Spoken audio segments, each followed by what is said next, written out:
வலைக்கும் வரஹ்மத்துல்லாஹி வபரகாத்துஹு.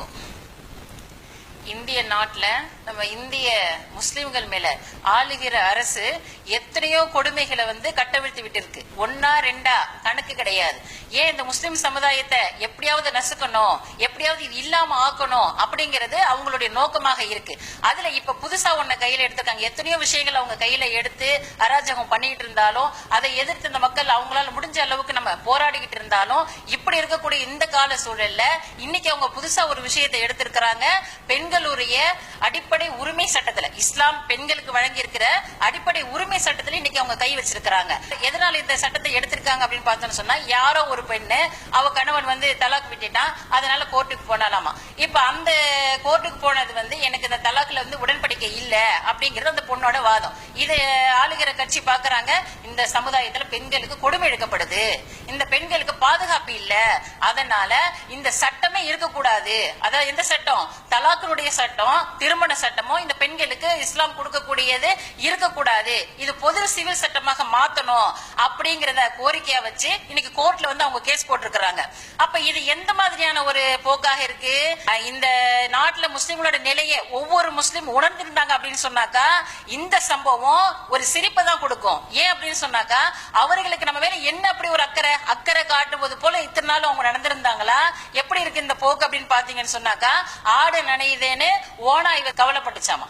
இது எங்கேயாவது நம்புற மாதிரி இருக்குதா? அப்ப இவங்க என்ன செய்யறாங்க? முஸ்லிம் மேல அக்கறை காட்டுறாங்களா? அது முஸ்லிம் பெண்கள் மேல. இப்ப பெண்கள் மேல ஏன் அவங்க கை வச்சிருக்கிறாங்க? பெண்களுடைய, அதாவது பெண்களை பொறுத்த வரைக்கும் மடமையில இருப்பாங்க, இவங்க எதுக்கும் வரமாட்டாங்க, வாய் திறக்க மாட்டாங்க. ஏன் முஸ்லிம் ஆண்கள் பெண்கள் என்ன செஞ்சிருக்காங்க? கண்ணியமான முறையில அவங்க வீட்டுல அமர்த்தி, அவன் ரோட்ல போறான், அவன் சம்பாதிக்கிறான், அவன் பொண்டாட்டி பிள்ளையை காப்பாத்துறான். இந்த மாதிரி மற்ற சமுதாயத்துல பார்க்க முடியல. அப்ப இந்த பெண்கள் எதுக்கும் வரமாட்டாங்க.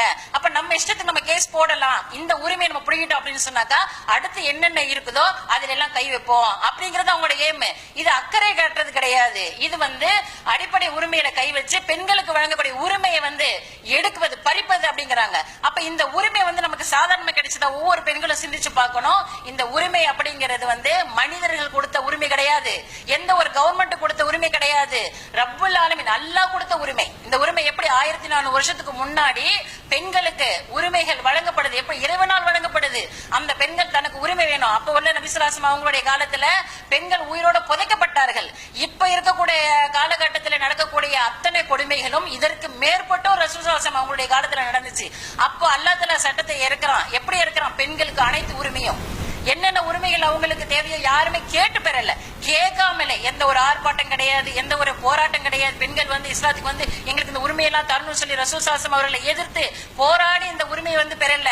போராடாமலே நபி ஸல்லல்லாஹு அலைஹி வஸல்லம் அவர்களுக்கு அல்லாஹ்வால் கொடுக்கப்பட்ட இந்த உரிமையை இன்னைக்கு ஒரு மனிதன் கை வைக்கிறான் அப்படின்னு சொன்னாக்கா ஒவ்வொரு முஸ்லிம் பெண்களும் கொதித்து எழணும். ஏன் அப்படின்னு சொன்னாக்கா இந்த உரிமை அல்லாஹ்வால் பெண்களுக்கு கொடுக்கப்பட்ட உரிமை, இந்த உரிமையை நம்ம நிலைநாட்டணும். அப்ப இன்னைக்கு ஒரு சட்டத்தை கொண்டு அதை எல்லாத்தையும் அவங்க சீர்குலைக்கணும் அப்படிங்கிற ஒரு எண்ணத்துல இதை செயல்படுத்துறாங்க. அப்ப நாம சிந்திச்சு பார்க்கணும், இந்த பிஜேபி அரசாங்கம் ஒவ்வொரு காலகட்டத்திலையும் ஒவ்வொரு நடவடிக்கைகளை முஸ்லிம்களை நசுக்கணும் அப்படிங்கிற ஒரு நடவடிக்கையில, முஸ்லிம்களை நிம்மதியா வாழ விடக்கூடாது அப்படிங்கிற அடிப்படையில ஒவ்வொரு காரியத்தையும் அவங்க நகர்த்திட்டு வர்றாங்க. இதற்கு உடந்தையாக சில முஸ்லிம்கள் போறாங்க.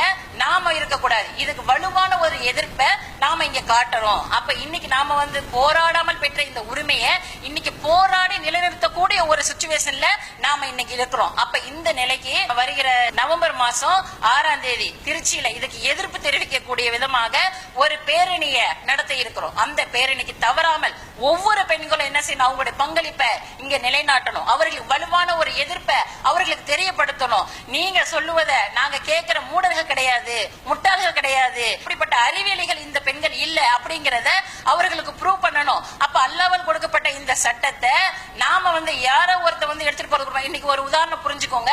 அவங்க உண்மையிலேயே நம்ம மேல அக்கறை உள்ளவர்களாக இருந்தா, உண்மையிலே நம்ம சமுதாயத்துக்கு நல்லது செய்யணும் அப்படின்னு நினைச்சிருந்தாக்கா அவங்க என்ன செஞ்சிருக்கணும்? இன்னைக்கு நம்ம சமுதாயத்துக்கு எவ்வளவு தேவைகள் இருக்கு, என்னென்ன தேவைகள் இருக்கு சிந்திச்சு பாருங்க.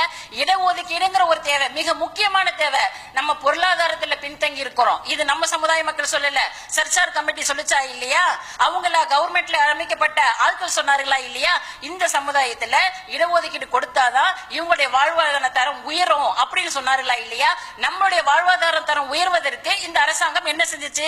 அப்ப அக்கறை உள்ள அரசாங்கம் என்ன செய்யணும்? இந்த வேலையை செஞ்சிருக்கணும். இடஒதுக்கீடு இது வரைக்கும் மத்திய அரசாங்கத்துல 50% இடஒதுக்கீடு தரணும்னு சொல்லி கோரிக்கை வச்சோமே, இப்ப வரைக்கும் கொடுத்தாங்களா? இன்னைக்கு நம்ம நாட்டுல நம்மளுடைய இளைஞர்கள் எத்தனை படிச்சு பட்டதாரிகள் வந்து வேலை இல்லாம சுத்திட்டு இருக்காங்க. எங்க வேலை கிடைச்சது? பட்டதாரிகளா இருக்கிறவங்க கூலி வேலை செய்யறாங்க, கசாப் கடையில வேலை செய்யறாங்க, ஹோட்டல்ல வேலை செய்யறாங்க. இதுக்கெல்லாம் அக்கறை காட்டுறது பிஜேபி அரசாங்கத்துக்கு அறிவு இல்லையா? அதெல்லாம் காட்டி அவர்களை உயர்த்த வேண்டியதானே? இதுல உண்மையான அக்கறையாக இருக்கும். அப்ப இது எப்படியாக இருக்குது? அவங்க மக்கள் மத்தியில வேஷம் போடுறாங்க. இந்த மாதிரி நம்ம சொன்னோம்னு சொன்னா இவங்க நம்பிடுவாங்க.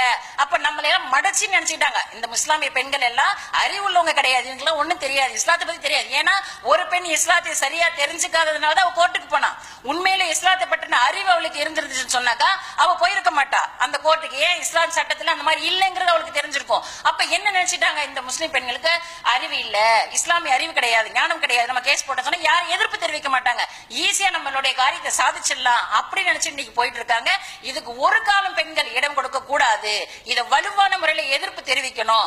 அப்ப இதுக்காக நம்ம போராடாமல் பெற்ற இந்த உரிமையை போராடி பெறணும். அப்படிங்கும் போது இதற்காக தெருவில் இறங்கலாம், ரோட்ல இறங்கலாம், தேவைப்பட்டா உயிரை கொடுத்தாவது அல்லாஹ்வுடைய சட்டத்தை நிலைநாட்டுவதற்கு ஒவ்வொரு முஸ்லிம் பெண்களும் தயாராக இருக்கணும். அதற்காக வரக்கூடிய நவம்பர் 6ஆம் தேதி திருச்சியில குழும்புவதற்கு உங்களுக்கு நாங்கள் அழைப்பு கொடுக்கிறோம். ஒவ்வொரு பெண்களும் சிந்திச்சு பாருங்க, அல்லாஹ்வால் கொடுக்கப்பட்ட இந்த சட்டம் அவங்க பெண்களுக்கு எந்த விதத்துல எவ்வளவு விதத்துல பாதுகாப்பாகவும் சேஃபாகவும் இருக்கு. இதை பறிப்பதற்கு ஒரு கைவர் கூட்டம் அலையுதுன்னும் போது அவர்களுக்கு எதிராக போர்க்கொடி தூக்குவதற்காக பேரணி நிகழ்த்துவதற்காக அறிவிப்பு செய்கிறோம். உங்களை அழைக்கிறோம். கண்டிப்பாக கட்டாயமாக ஒவ்வொரு பெண்களும் எப்படி குழந்தைகளும் பெரியவர்களும் இடஒதுக்கீட்டுக்காக அடைஞ்சிங்களோ அதே போலதான் நாமளுடைய உரிமையை நிலைநாட்டுவதற்காக நாம ஒவ்வொருவரும் இன்னைக்கு களத்துல இறங்கி இதற்காக செயலாற்றணும் அப்படிங்கறத இதன் மூலமாக கேட்டுக்கொள்கிறோம்.